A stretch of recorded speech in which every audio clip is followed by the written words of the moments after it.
Hormuz జలసంధి మార్గం ద్వారా అంతర్జాతీయంగా 20% వరకు, ప్రత్యేకించి భారత్కు 40 నుంచి 50% వరకు కూడా చమురు రవాణా జరుగుతున్న విషయం మనందరికీ తెలిసిందే. ప్రస్తుత సంక్షోభ పరిస్థితుల నడుమ అక్కడ ఇరాన్ తన పట్టును కొనసాగిస్తూనే ఉంది. అమెరికా దాన్ని విదిలించడానికి ఎంత ప్రయత్నించినా కూడా 100% సఫలీకృతం కాలేకపోతూ ఉంది.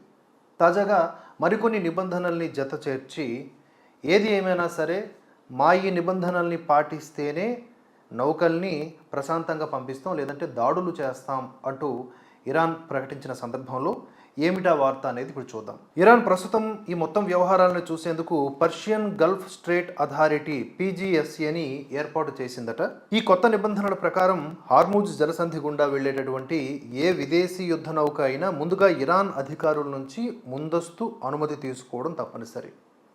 కేవలం అనుమతి మాత్రమే కాకుండా ఆ నౌకలు ప్రయాణించే సమయంలో అనుసరించాల్సిన మార్గాలను కూడా ఇరాన్ నిర్ణయిస్తుంది. ఒకవేళ ఏ నౌక అయినా సరే నిబంధనల్ని ఉల్లంఘిస్తే వాటి మీద దాడులు చేస్తుంది. ఇరాన్ ఈ చర్యను తన సార్వభౌమాధికార రక్షణగా అభివర్ణిస్తూ ఉండగా అంతర్జాతీయ సముద్రయాన చట్టాలకి ఇది విరుద్ధం అని చెప్పి పాశ్చాత్య దేశాలు వాదిస్తూ ఉన్నాయి.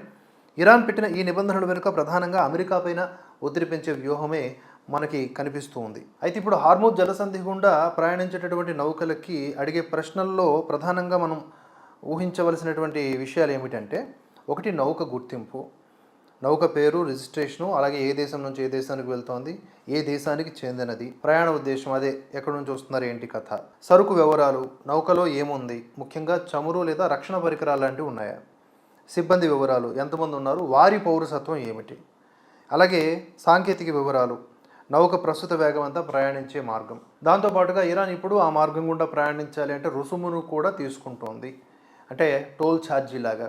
ఇవన్నీ కూడా పాటిస్తేనే యు ఆర్ సేఫ్, అదర్వైజ్ మేము అటాక్ చేస్తామంటోంది. ఈ పరిణామాల మధ్య ఇప్పటికీ చమురు సంక్షోభం అలాగే కొనసాగుతోంది.